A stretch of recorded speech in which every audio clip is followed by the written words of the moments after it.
affirmation, then because, and which means. Does that make sense? Mm-hmm. Isn't that great? I love it. Okay. So if it's about health and you say, I am healthy because the Spirit of God flows through me and knows exactly what to do to bring about health, which means that I am feeling better and better every moment. Now, isn't that so much better than I am healthy? So I've been waiting to share this. So this week, as you know at home and as you know here, any topic that I'm going to talk about, I get to experience during the week. And maybe you did too without knowing it. So I have a picture of crayons there, and that's sort of the end of the story, or almost the end of the story. But it starts with, you notice I have a new haircut? Yes. It's kind of cute, eh? Well, it was probably the most expensive haircut I've ever got in my life, because on top of the fee for the haircut, it was an extra $500. What? And it's because as I was pulling out of the parking lot, I crashed into a car. Oh. And I was going like 1 mile per hour, and so was she, but she was driving a BMW, which, you know, is kind of expensive, but so is ours. But we kind of hit enough, because cars are like pop cans and they crumble because they're supposed to. And we sat there. And the first thing that I noticed was that she was really, shit happens is what she said. And I thought, how wonderful. Because the thing is, I was basically to blame, even though I was doing things correctly as well, and so was she. But she could have been really irate, because she was going to have to spend $500 also, as well as me, in terms of a deductible, right? So the story goes that we're there, I'm looking in the car, and I can't find the insurance slip. I find the two insurance slips, but they're outdated, they're expired. And so I'm thinking, oh my God, she's gonna get on me now, right? And so I'm on the phone with Randy saying, you know, where's the insurance slip? So he's having to go to the insurance company online and get the pink slip and send it as a PDF to my phone. And then I'm showing it to her on my phone so she can take a picture of it, and I send it to her as an email. And so you can imagine all this is going on. In the meantime, there's all this traffic, because it's a laneway and 2 parking lots, of people who want to go down the laneway.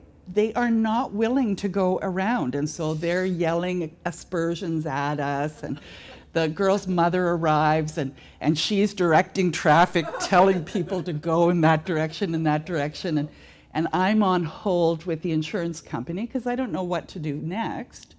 So I'm on hold. I get cut off 4 times, so I have to call back, and I think they finally got to me about half an hour later. So in the meantime, she's on the phone to the police, and they say, well, these days you have to go to the collision center for anything, because that's just what you have to do. So I didn't know that. So thankfully I have GPS, and the car could be driven and hers could be driven, and nobody's hurt and all of that. And so we go to the collision center, and I'm still on hold on the phone, hoping that the insurance guy won't call me while I'm driving, because then I'd have to pull over and it would take me longer to get there. But, you know, and that's okay. So I finally pull into the accessibility spot, which I have the sticker for, and I pull in there to the collision center, and I'm thinking, okay, so now what? He hasn't called yet, so now he calls. So I sit there, he goes through all of the stuff that I have to do, and basically says, you know, you have to get the claim form from the collision center first before we can process a claim. So I'm thinking, okay, well, I was sort of backwards in terms of what I was doing, but that's fine. So I go into the collision center, and the young lady, she's probably about 28, 32, somewhere like that, was already in there and had filled out the forms. And I get a number, and it's number 22. And the woman says to me, and by the way, it'll be about a 2-hour wait. Oh, no. So I'm thinking, okay, do you have a bathroom? And so I sit there, I call Randy, I tell him what's going on. And this dude shows up and gets a number, and his number is 23. And he is pacing up and down. He's that loud guy in the room who's kind of saying like, hey, I was here yesterday and how come nobody's looking after me, and I need to get out of here and you need to look after me. And there's two poor women who are doing this paperwork, and there's a receptionist and a police officer sitting, in one area, and we're all looking, and he's saying like, hurry up and you've got to take me now. And the woman who's doing the work was responding to him saying, well, you please go sit down, take your turn, we're doing the best that we can, and I can't stand it at this point. And I say to him, and you realize it's going to take that much longer because you just took up about 10 minutes of her time, right? And then I thought I better zip it because who knows where he's going to go with this. So he goes and he sits down, his wife is, and so we're sitting there. Then my number gets called and he gets up because he's 23 and he says, I'm going. And I'm thinking, okay, Anne, zip it. So he goes and he sits with one of the people. And I thought, I'm just gonna sit here because I'm talking about passionately living out loud. How can I be my true passionate self in the midst of all of this? And then I hear, oh, ever nice to see you, coming from the office where these two women are working. And I see a mother and a little 3-year-old coming in, and the little 3-year-old's carrying a box of crayons. And the woman who's working behind the desk, not with the angry man, but with someone else, comes out and greets the little girl and the mother. And I watch this exchange of crayons, and then she brings the little girl over to the police officer, and they give the crayons to the police officer, and then the police officer gives a couple of stickers to the little girl, and then she waves goodbye, and the mother and the little girl leave. So I'm thinking, okay, I wonder what that was all about. So I get called then next to her, and so I'm in the little room. The man is beside me working with his woman, and I'm in my chair working with mine, and I think, okay, how do I bring some levity, some love, something to this situation? And I became very deliberate about that because I know that she was pretty uptight. And I said, what was that about the crayons? And she says, well, that mother and her daughter were here yesterday. And the little girl was being the typical 3-year-old. And she was running around in circles and screaming and doing all kinds of stuff. And so I got up, this is the woman that's doing the work, I got up and went to the reception desk to find crayons and some paper so the girl could color. And none of the markers worked because people had left the caps off, except one yellow highlighter. And so the girl was, as she was going through the box of all these crayons, she's tossing the lids and the markers everywhere because she's a 3-year-old. Oh. And it's like, this isn't working and that's not working, and was just being a real typical pain in the you-know-what 3-year-old, right? And so what the mom had decided to do was have the daughter come back with a fresh package of crayons for the next kid that would be there, and deliver them and apologize to the woman and to the police officer. And so that's what I was witnessing. And so here I am sitting at the desk, and this woman is telling me this story. And you could see like her energy changed and everything, and she was just back to being relaxed. She got up and she kind of sat on one of her legs. Those are only things we do when we're really relaxed, right? And I thought, this is wonderful. So I'm filling out my form. I didn't bring my glasses, and they're tiny little letters. And I have to say, what's the cause of the accident? And number 1 is you were driving normally, and number 10 is you were being an idiot, and there was all these other things in between. And I could kind of see, and I said, is it like number 5? Or whatever. And I'm asking a couple of times, and she's going, no. As in, she's not allowed to tell me how to answer it. But because I've already established a rapport, she goes, it's number 1. So I check off number 1, and I'm thinking, thank God I was being deliberate about just being kind and being present and all of that. And so I filled out my form, and I finished everything, and I was about to leave. And the man from beside us, who had been the idiot, stood up, and he came over. And I have tears when I think about it. He said, I want to apologize to the two of you for my behavior. And it was like, she looks at him and says, well, do you feel better now? And not being sarcastic, but probably was. And I'm like, thank you. But it was really interesting because me deciding to do things differently had this ripple effect.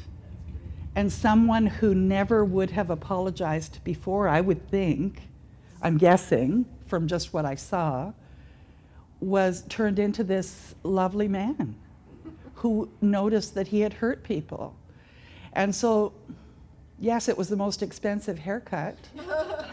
And it cost everybody a lot of money. Like, think of all the workers that had to process the claim, the other woman, her family. Like, you just think about the ripple effect. And that I feel I had the opportunity to create an almost like an opposite ripple effect with how I showed up.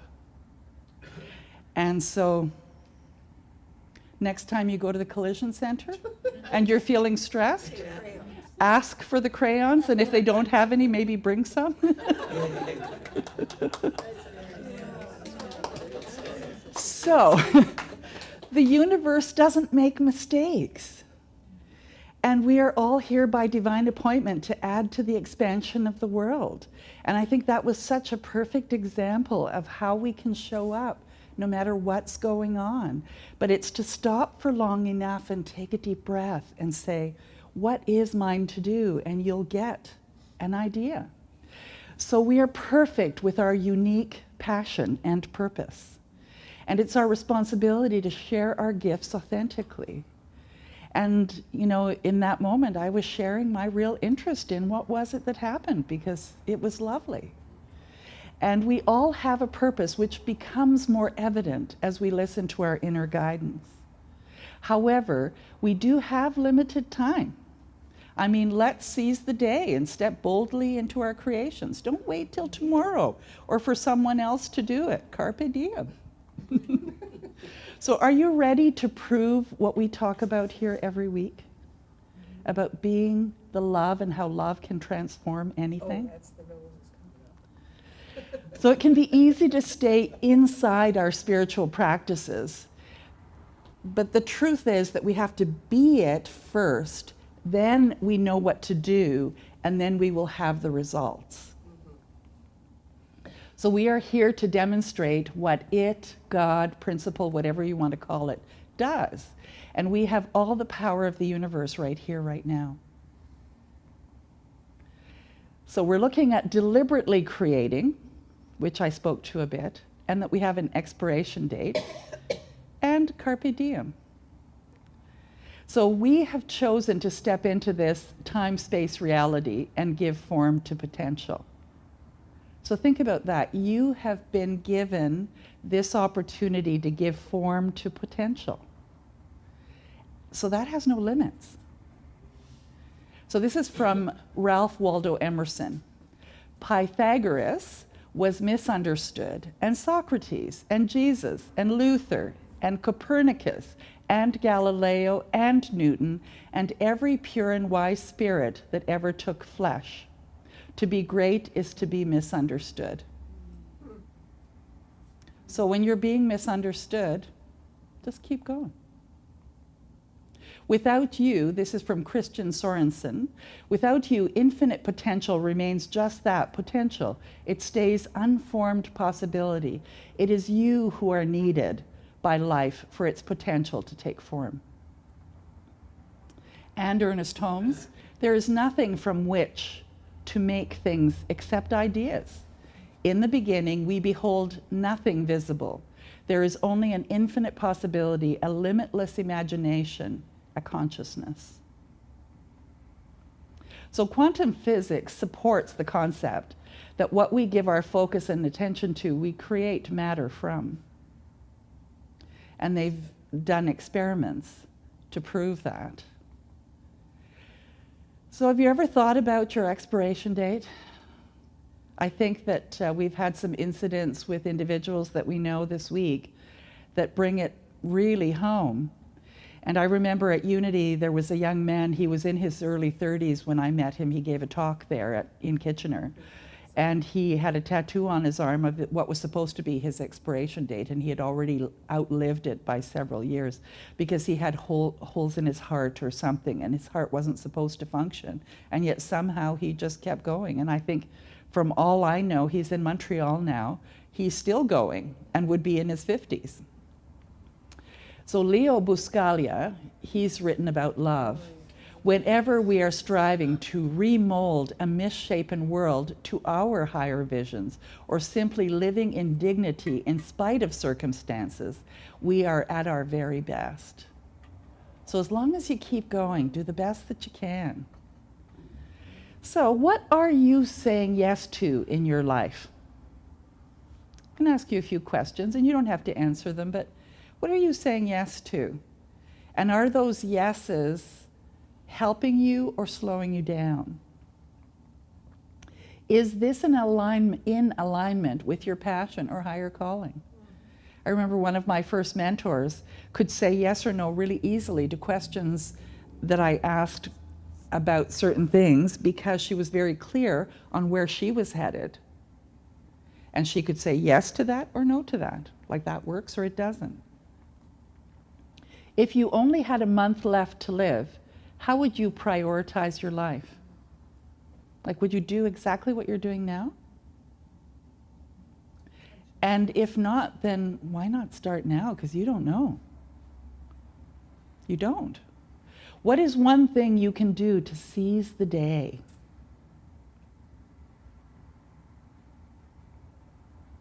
What would you do today if you were brave? We sing a song like that. What have you been afraid to do? But what would you do today if you were brave?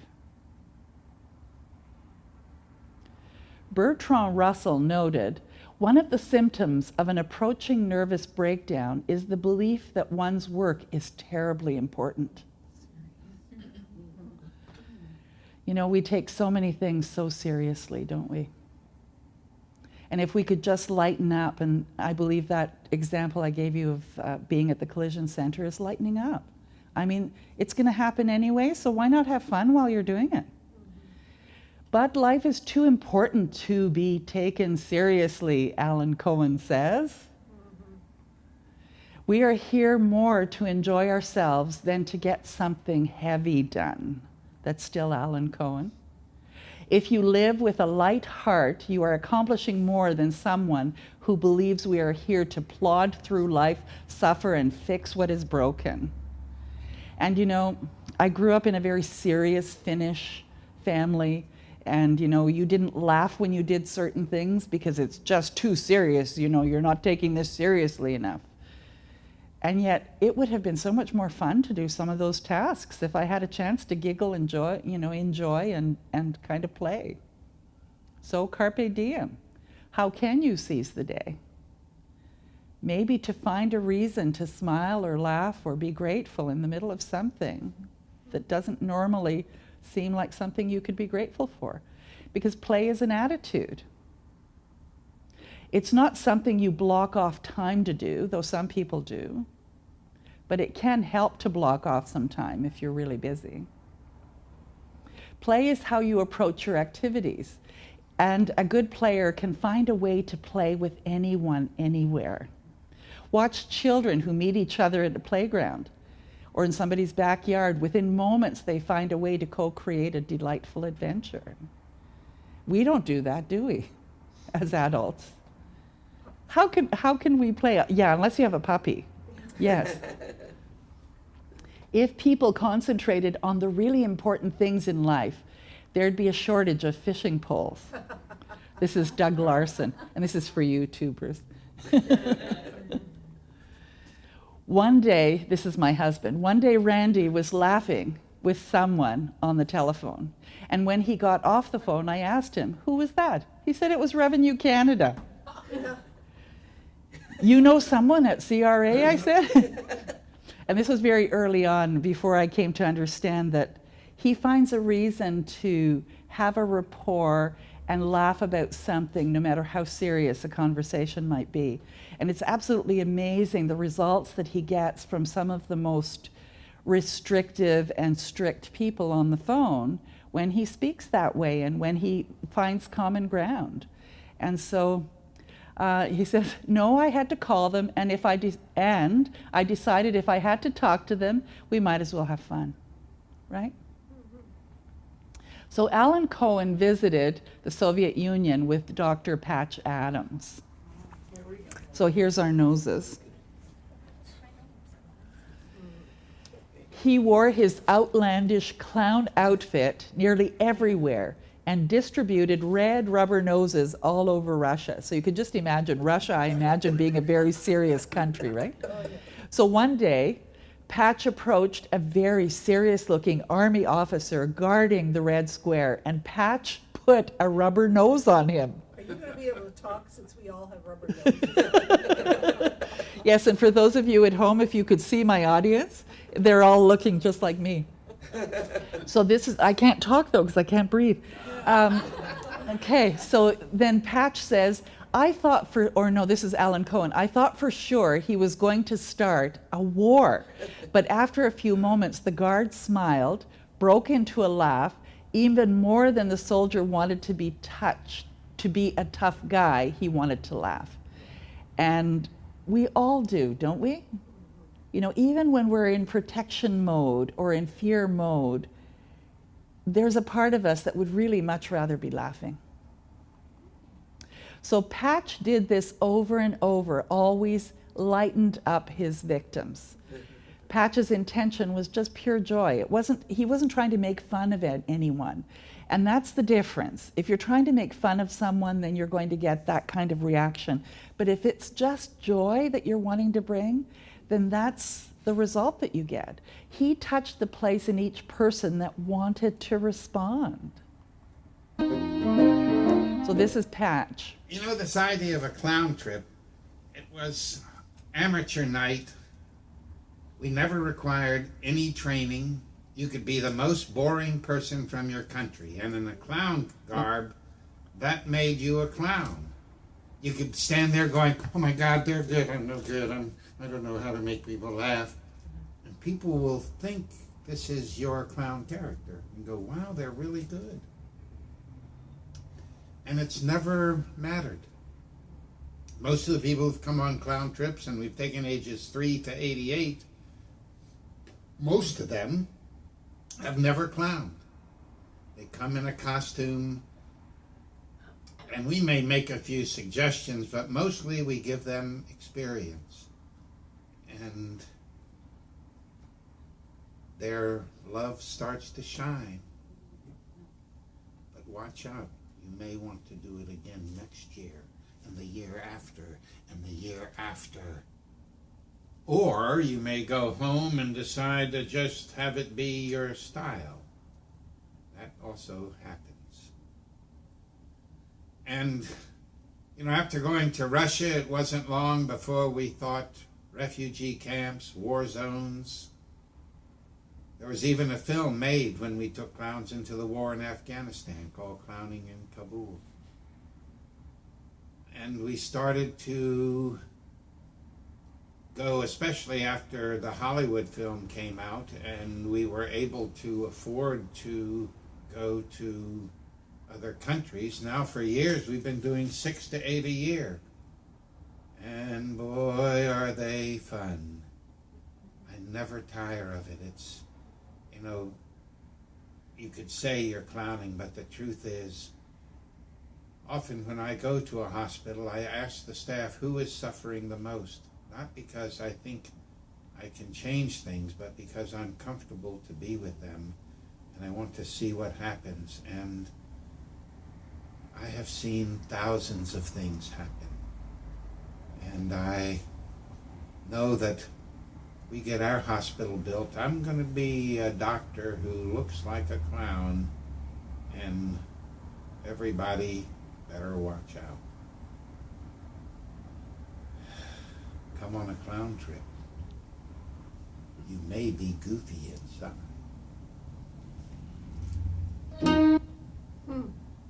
Is he still I don't know if he's still alive, but he was certainly the first doctor to treat people through good medicine and humor at the same time. And so I invite you with your clown nose to have it somewhere, even if it's, just on your finger, somewhere, to remind you to lighten up. Whether you put it on in the morning when you look in the mirror, just to remind you to lighten up, have it in your car, have it somewhere where you see it on a regular basis, just to remind you to lighten up, because it makes a difference. So there's other forms of play too, like music, theater, poetry, dance, fine art, reading for entertainment, sports, hobbies, whatever it is that allows you to lighten up. Sports sometimes can be so competitive that it's not lightening up. So choose things that are light, that make you feel light and happy. We live in this work-obsessed world where we only take time to nourish our soul if there is time left over. And even in retirement, people want to try and be busy, busy, busy. Why? Why not just be? Sometimes just be. Have you noticed, or you have never done work unless you choose to be done working? That sentence is really weird, but I don't know. It made sense at the time that I wrote it. But what I'm trying to say is that you have to choose, right? You have to choose when you're done. And maybe it means being done often in little increments. We were talking about somebody who was smoking, and the thing is that for most smokers, it was a chance to have a break, and you didn't have to have anyone's permission because you just said, I'm going for a smoke. And the thing is that those of us that didn't smoke wanted to also go, but we weren't allowed because we weren't smoking. And so it was almost like maybe you ought to start smoking so that you get to have your break like every 10 minutes or 15 minutes or whatever it was. And now today, with less people smoking, how do they get a break? They probably don't. So your homework, to make it your business to play. The result is that you will get a lot more done at work in a lot less time and have a lot more fun doing it. So 2 basic attitudes: get there as fast as you can, or enjoy the ride. I don't think you can do both. No? I don't think so. Watch God. Ah, Marcia is saying no, she thinks she can do both. Get there fast and have fun. Okay.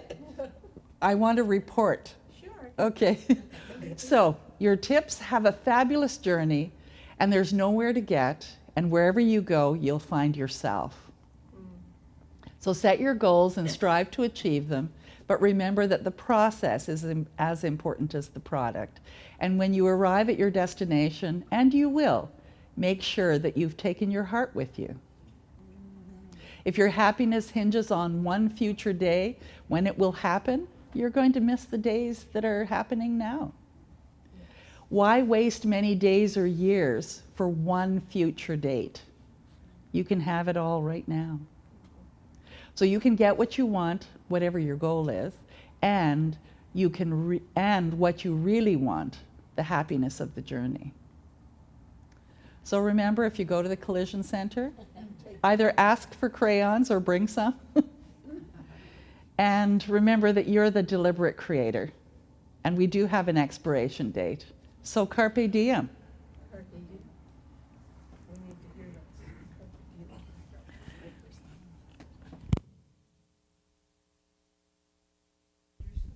No, this is a hard song. I gotta put. I need to breathe. Yeah, I'll put it in my finger.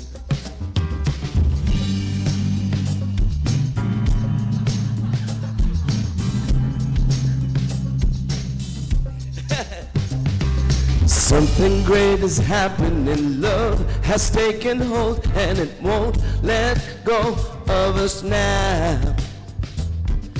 Something here is calling us forward, upward motion, with drops in one ocean. Roll on. Will you rise up with me today? Lift up your voice and boldly say, we are the ones we've been waiting for. Live the dream of your highest calling. Be the hope of a new day dawning. We're the ones who can make a difference. Let's stand together. Share gifts with a world that's waiting for a change that we're all creating. It's a moment for our greatness. Let's stand together now. Woo!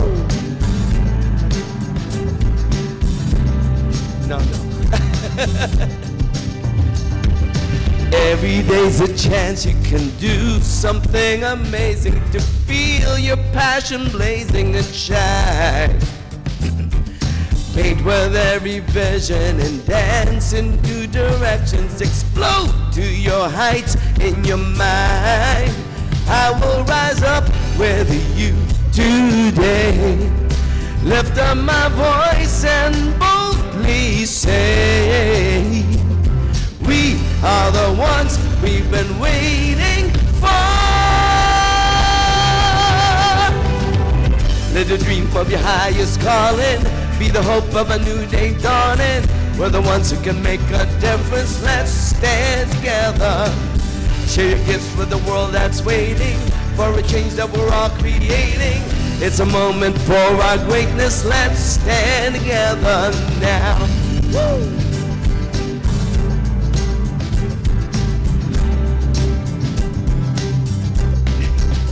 One dream, one voice, one heart, one world.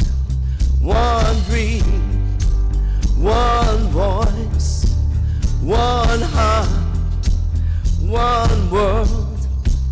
One dream, one voice, one heart, one world. Live the dream of your highest calling. It's the hope of a new day dawning. We're the ones who can make a difference. Let's stand together. Share your gifts with a world that's waiting for a change that we're all creating. It's a moment for our greatness. Let's stand together now. Live the dream of your highest calling. Be the hope of a new day dawning. We're the ones who can make a difference. Let's stand together. Share your gifts with a world that's waiting for a change that we're all creating. It's a moment for our greatness. Let's stand together now. Live your dream. Be a voice. Share your hope and your dreams. Everybody stand together. Everybody, let's stand together. Everybody stand together. Everybody, let's stand together now.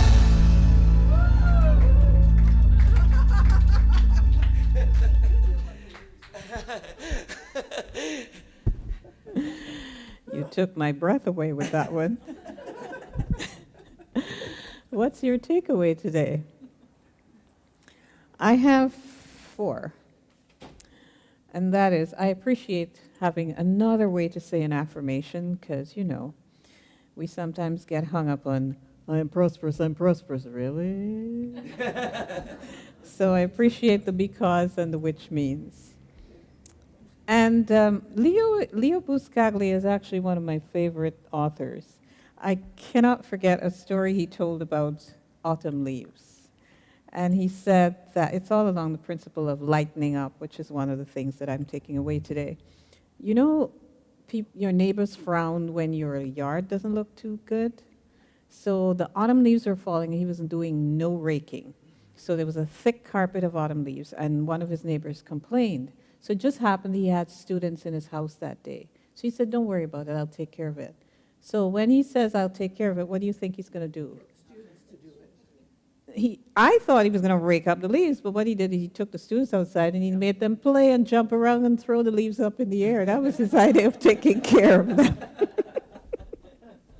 Which brings me to my third takeaway, which is lighten up. And to remember that the process is as important. Is as important as the product or not as important as the product? I think the process, how you have fun. So when I said I can go fast and have fun, you have never driven in my car when I'm on the highway. I just leave it at that. That red streak was you? I just leave it at that. If the windows went up, you would hear how loud the music would be. So I hope you have something good to take away today. And as always, we thank you for supporting our community through your offerings, whether it's by e-transfer to admin@unityspiritualcenter.com or checks made out to Unity Spiritual Center or here in the sanctuary. And in recognition of that which we have received and which we are giving, I'd like us to say the affirmation together with your hand on heart. Divine love that I am blesses all I give and all I receive.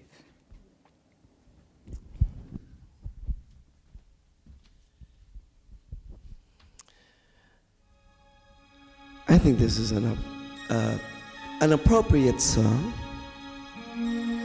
about lightening up. We have to imagine how we can lighten up the world.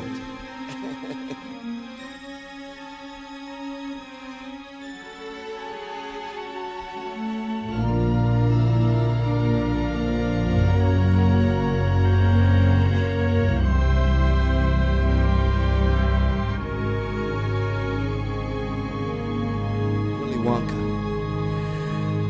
Come with me and you'll be in a world of pure imagination. Take a look and you'll see into your imagination. We'll begin with a spin, traveling in a world of my creation. What we'll see will defy explanation. If you want to view paradise, simply look around and view it. Anything you want to do it. Wanna change the world, there's nothing to it. There is no life I know to compare with pure imagination. Living there, you'll be free if you truly wish to be.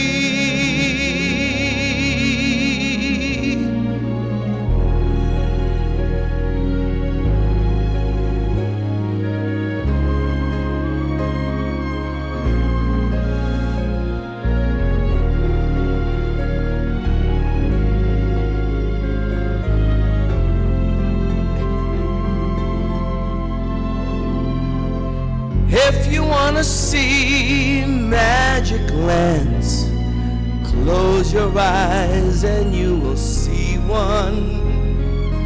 Want to be a dreamer, be one. Anytime you please, and please save me one. Come with me and you'll be in a world of pure imagination. Take a look and you'll see into your imagination. There is no place to go to compare with your imagination. So go there to be free if you truly wish to be.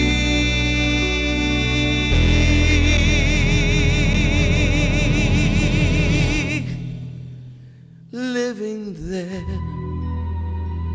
you'll be free if you truly wish to be.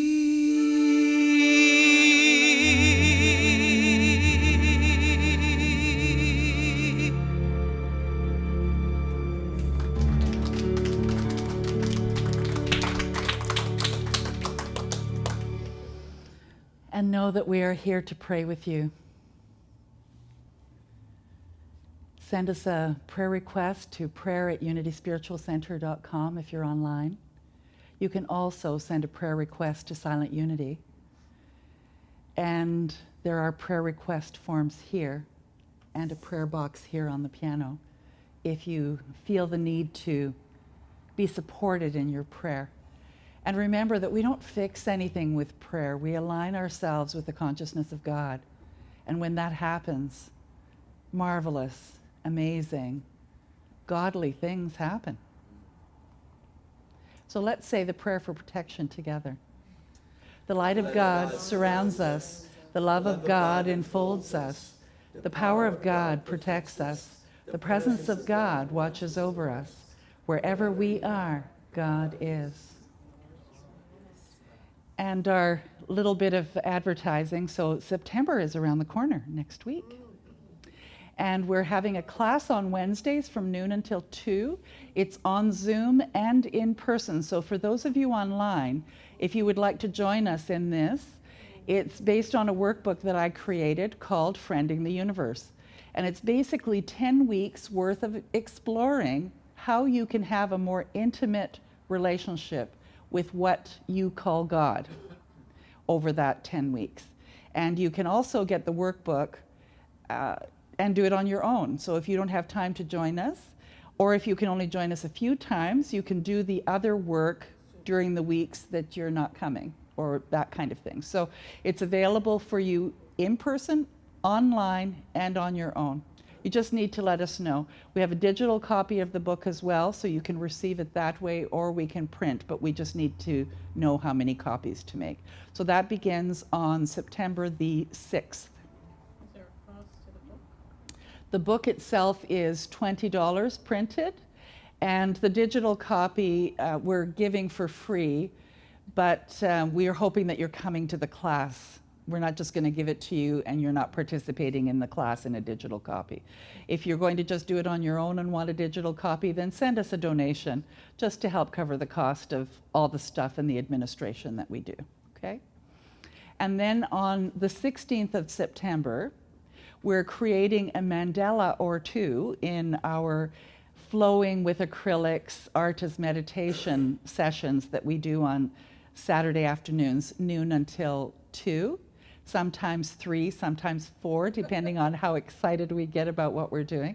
So that begins September 16th, and this should be a really fun experience. So it is basically 5 weeks, and we are charging $15 per session. You need to come to all of them really to create the mandalas. You can't just drop in for one because we'll be in a process of layering to create them. And it can't be done on Zoom because you need to have the products at home to be able to do it. So unfortunately, this is an in-person one. Any questions on that one? Yes? How long is each class? Each class is from noon until 2 or 3 or 4, depending on if I can kick you out in time. There have been some classes that have been 4 hours long because I couldn't get people to go home. Because we're having so much fun, and it's such a mess. It's really fun to get messy. So let's sing the peace song.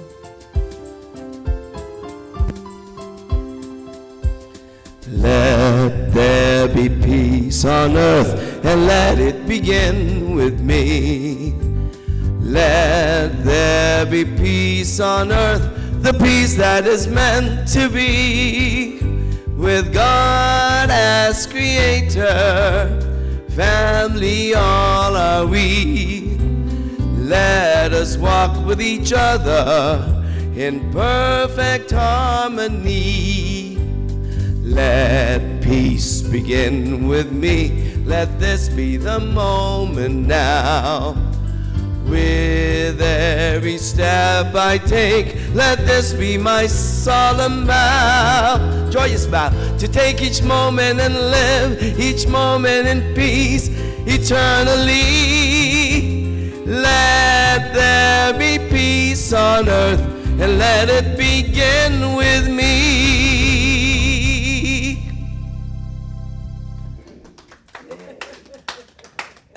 So we'll see you next week, everybody. I love you.